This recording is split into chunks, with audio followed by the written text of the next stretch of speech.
Hi everybody! So today I'm starting a new series that is going to be really fun. It's a series, I think monthly series, that is called the CineBrew. And it's a couple YouTubers who have decided to set up a group, a Facebook group, where we pick one movie to watch. I think it's a month, and we're all going to post our reviews, and it'll be really fun to see everyone's different perspective. I think there's a bunch of YouTubers and bloggers who are going to just be participating, and today's film should have lots to talk about. Today's movie is Alfonso Cuarón's Children of Men, and this movie was released in 2006 to great acclaim.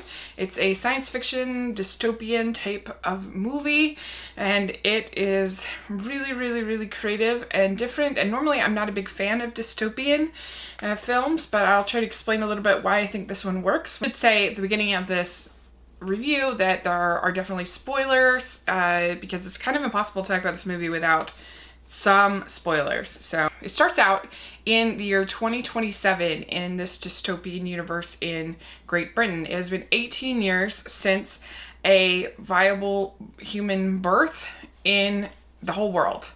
And so the world has kind of fallen into chaos, and there's only a couple functioning nations, including Great Britain. So this has caused a huge immigrant problem. Everyone wants to go to Great Britain. And so it's turned Great Britain into kind of a police state, and the immigrants are very much looked down upon.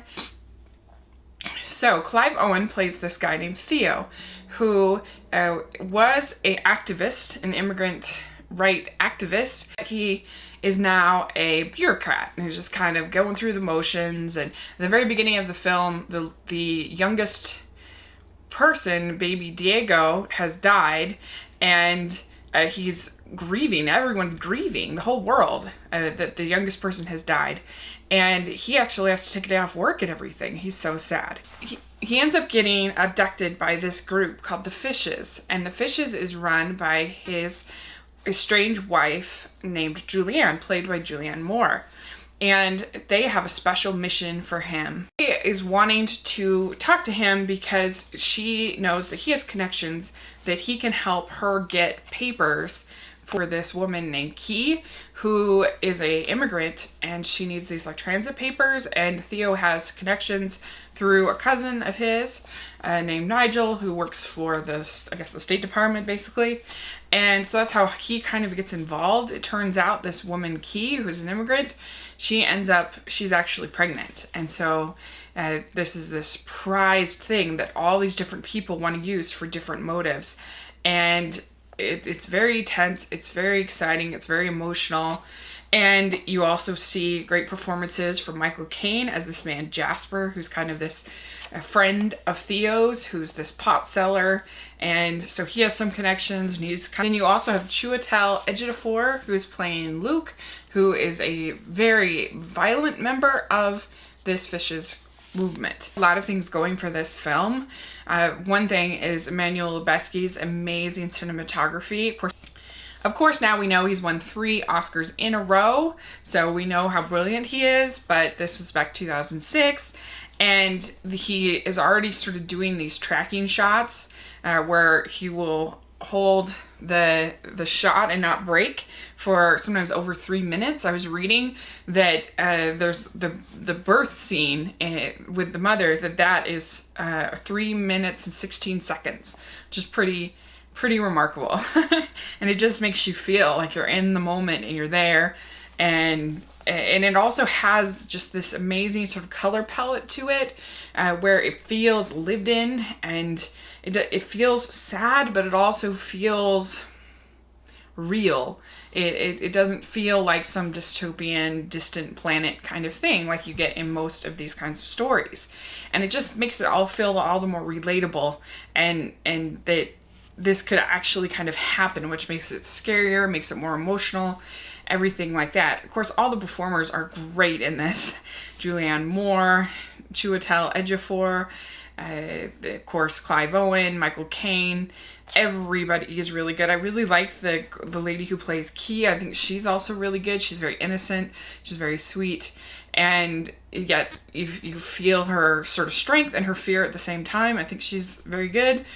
And the thing that makes this movie work the most for me is that it, along with the cinematography kind of allowing you to relate to it and allowing you to become immersed in the story, as opposed to most dystopian stories, which to me feel very cynical and very predictable, I guess, in a way.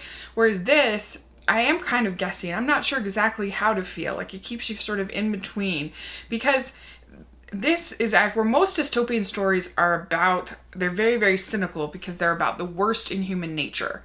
And they're about how that worst of human nature can be used to control people and to cause people to fear and control their behaviors. And, you know, so you have things like people cheering at a Hunger's game, you know, or children are killing each other. You know, that's just so cynical. Whereas this, it makes so much more sense, and it's actually really hopeful. It's because if you knew, the main message of this film is that if you knew that there was nothing coming after you, if there was nothing to invest in, would you have hope? You know, that's the big question. That's why everyone is devastated when this baby, the beginning of this man, and the youngest person on earth, dies at the beginning of the film, because that's it. That was their hope.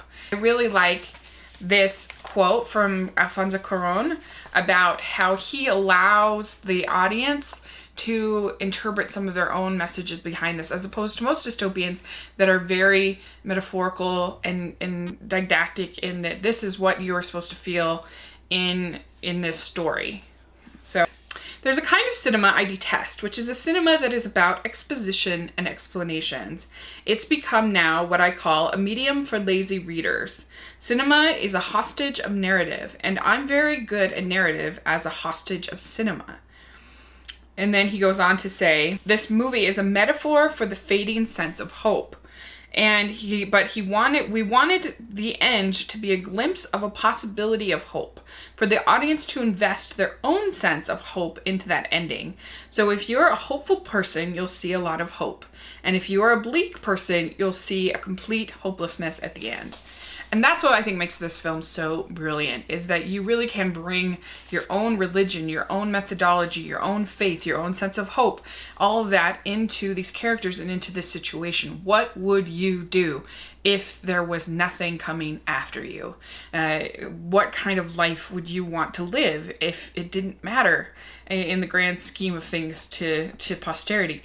And you know, so it sort of leaves it on that question. And there are people who would answer that question cynically, and there's people that would answer that question hopefully, and that would find something to kind of live for and something to be hopeful about human relationships or life or whatever. And so I really like that about this film. I just think it allows the viewer to not be force-fed like Cuarón is talking about, to not have cinema be the excuse for lazy readers. I really think that's brilliant. So I think that it's a great movie. It looks beautiful, great acting. It has something to say, but it says different things to different people. And so it may be one of my favorite dystopian movies, because I'm just in general not a big fan of that era, and I really like the way it feels real and something that I could actually relate to, and something I could think about my life and what legacy really means to me and what gives me hope in situations that seem discouraging. So yeah, let me know what you think of Children of Men. Have you seen it? There is a fair amount of profanity in this film, and it does get pretty violent, and there is one brief moment of nudity. So it is an R-rated film, but I don't think it's too bad. But everybody has to decide for themselves. So let me know what you think, and thanks so much. Please subscribe to my channel. I'll talk to you later.